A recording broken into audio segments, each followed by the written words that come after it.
Hello, Mrs. Atkinson. Hello. You just gave a press conference in the European Parliament about the Tommy Robinson case. First, the Generation Identity activist banned, then Lauren Southern, and now Tommy's arrest. The UK is taking a strong authoritarian turn and strongly oppressing its political dissidents. How do you think the situation will develop?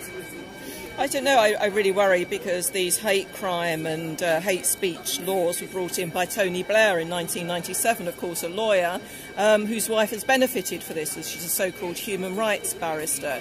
And so, therefore, what it's about is shutting down free speech, but it's shutting down the free speech of the right, but the hate of the left still seems to be okay to be broadcast. And we're preventing right, young European people like Lauren Southern coming in, a US citizen, Brittany Pettibone, and also other Europeans like from Generation Identity. But we're also shutting down free speech for the Generation Identity people in my country as well. I know people that have lost their jobs in the past week because of a hit job by the mainstream media. So the mainstream media are complicit in this as well when they're fighting against their own laws where the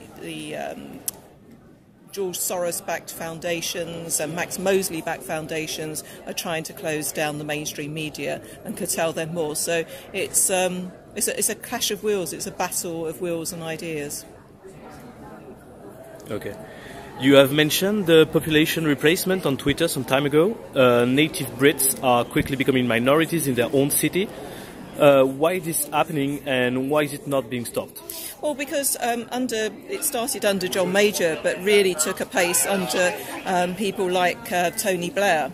And then, of course, it was uncontrolled under David Cameron as well, where we didn't question the type of people we were letting into our country. And so you've got whole swathes, whole cities and towns across the UK, which have got enclaves of multiculturalism, where they've just been allowed to lead their own lives. They don't integrate, they don't learn English, and those that did come along, came to live here 50 years ago, have forgotten how to speak English. That's dangerous, and that's why we've got the jihadis amongst us, because the hate preachers have been allowed to move in and preach their hate, and that's why we've got jihadis and terrorism.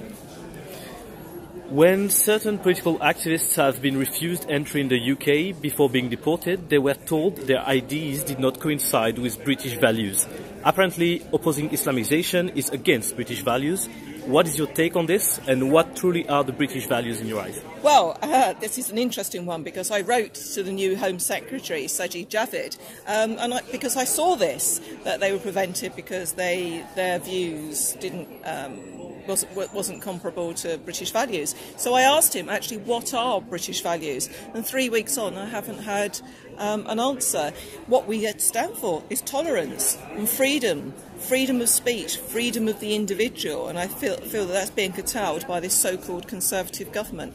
I did write to the former Home Secretary, asked her the same thing, and now I'm asking that of this Home Secretary. I will keep asking the questions until I get the answers. How can we prevent nice, educated, meaningful people coming into our country when we're actually opening our doors to Muslim hate preachers? We're not throwing them out, we're allowing them in, and that's a dangerous situation. Thank you very much, Mrs. Atkinson. Thank you very much.